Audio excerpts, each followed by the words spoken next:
Hello and welcome to our first English lesson together. My name is Anna, and I am very happy to meet you today. Every day we meet new people in our life. Making a good first impression is important for everyone. Let us look at the easiest way to start a conversation. A simple smile always helps to open people's hearts. You can start with a basic greeting like hi or hello. It sounds natural, friendly, and very polite. After that, you introduce yourself by sharing your name.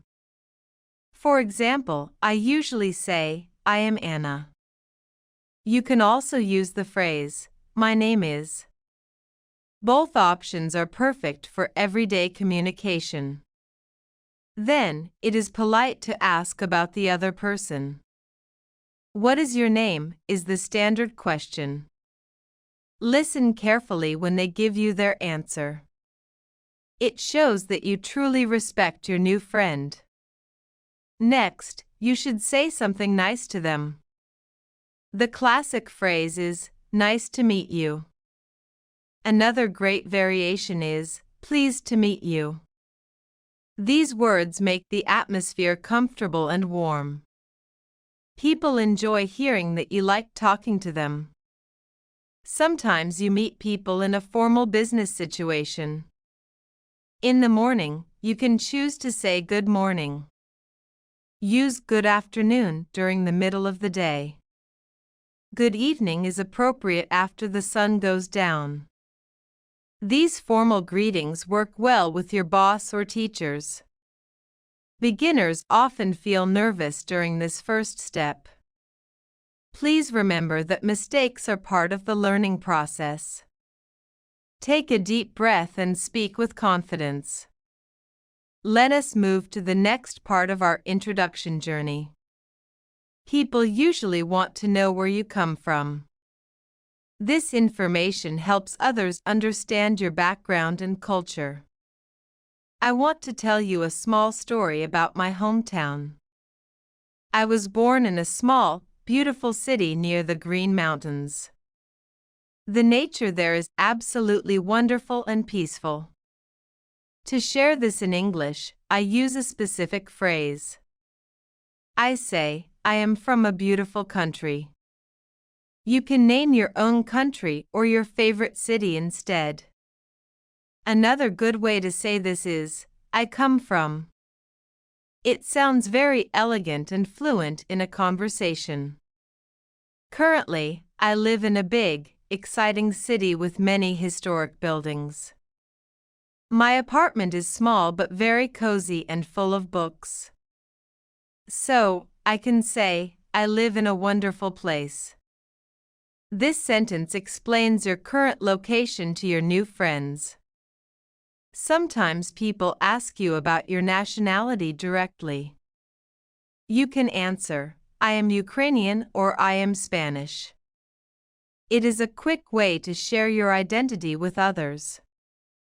Travelers love asking these questions during their international trips.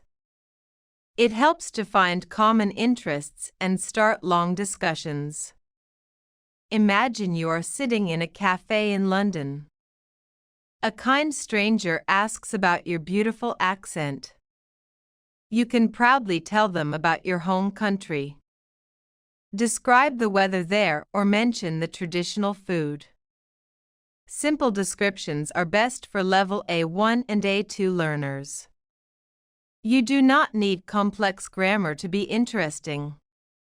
Just use short sentences to express your thoughts clearly. Practice saying your country's name in English correctly. Pronunciation is important for people to understand you well. I am always curious about my students' origins. Think about your hometown while we continue our talk. Let us talk about our jobs and daily occupations. What we do every day defines a big part of our personality. I work as an English teacher at an online language school. Teaching is my true passion and my favorite activity. To tell someone about your job, use the indefinite article. For example, you can say, I am a student. If you work in an office, say, I am a manager. Notice the little letter A before the profession name. It is a small but important rule in English grammar. If the profession starts with a vowel, use an. An architect, an engineer, or an actor are good examples. Many people study at universities to get a good degree. Others prefer working with their hands or creating art. If you do not have a job, it is completely fine. You can say, I am looking for a job at the moment. Retirees can say, I am retired and enjoy my free time. It is also interesting to mention why you like your job. I love my profession because I meet amazing students every day. My friend is a doctor and he helps sick people stay healthy. Another friend of mine creates beautiful websites for companies. What is your occupation, my dear listener?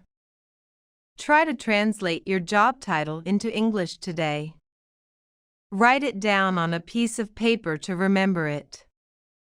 Knowing this vocabulary helps you in professional situations. You can use it during an interview or a business meeting. It gives you a feeling of confidence and preparation. Sharing your daily routine makes you sound more human.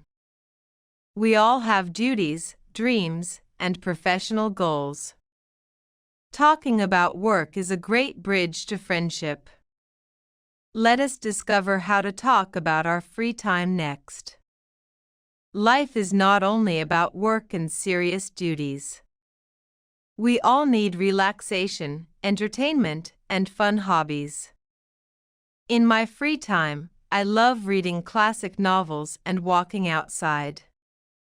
Books transport me to magical worlds full of adventures.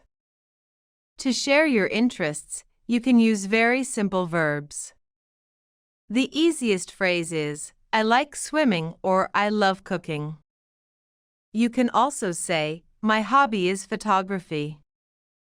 If you have many interests, use the plural form. For instance, my hobbies are dancing and playing football. Sports are very popular among people of all ages. Do you prefer playing tennis or watching it on television? Some people find peace in quiet activities like gardening. Others need adrenaline, so they go hiking in high mountains. Music is another wonderful topic for a friendly conversation. You can mention your favorite band or a musical instrument you play. I play the piano a little bit, but I am not an expert. Learning a new language is also a fantastic hobby. It trains your brain and opens many new doors for your future. You are doing a great job by listening to this audio podcast. Sharing hobbies helps you find people with the same interests. You can join a club or an online community of creators. Imagine finding a friend who loves the same films as you do. You could talk for hours and practice your English together. Always include some details when you discuss your passions. Instead of just I like cinema, say I love historical movies. It makes your speech much more colorful and engaging. Do not be afraid to show your real enthusiasm. True passion is always attractive and pleasant to listen to. Think about your favorite weekend activity right after this lesson. We have one more important topic to discuss together. Our families and close friends are the most important people. They support us during difficult times and celebrate our success. I want to tell you about my wonderful family. My family is quite small, but we are very close to each other. I have a kind mother, a funny father, and an older brother. My brother lives in another city, but we talk every week. To describe your family size, use simple adjectives.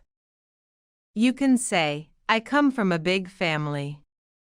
Or you can say, I have a small family. Mentioning your siblings is a common part of an introduction. I have 2 sisters, or I am an only child. Both answers give a clear picture of your household. If you are married, you can talk about your partner. My husband or my wife are the words you need for this. Children are also a beautiful topic to bring up. We have a beautiful daughter and a young son. Pets are often considered family members as well. I have a fluffy cat that loves sleeping on my warm bed. Many people own loyal dogs or colorful birds. Telling a short story about your pet is always delightful. It makes people smile and feel relaxed around you. You can also mention your best friend in your introduction story. My best friend is a very creative person who loves painting pictures. We go to the local cinema together every Friday evening. It is a nice tradition that keeps our friendship strong. Talking about loved ones shows that you value relationships. It creates an emotional connection between you and the listener. Use simple words like kind, helpful, or happy for description. These basic adjectives are perfect for level A2 speakers. We are approaching the final step of our introduction lesson. We have covered many useful topics in this audio guide. You learned how to say your name and your occupation. We discussed sharing your origin, country, and favorite hobbies. You also know how to describe your beautiful family and friends.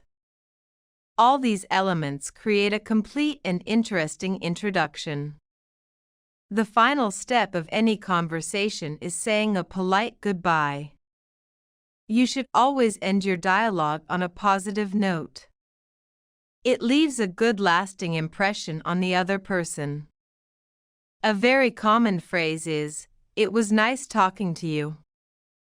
You can also say, "I hope to see you again soon."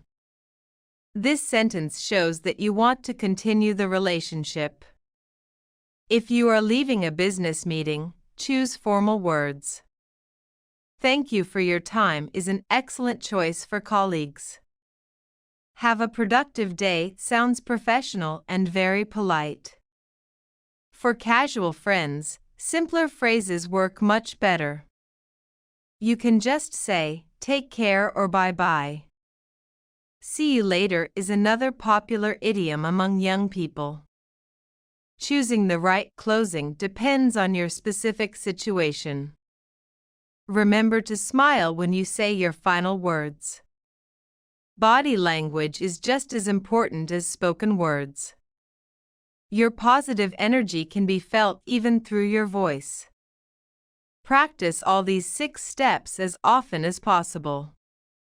Speak in front of a mirror or record your own voice. Listening to your own pronunciation helps to fix minor mistakes.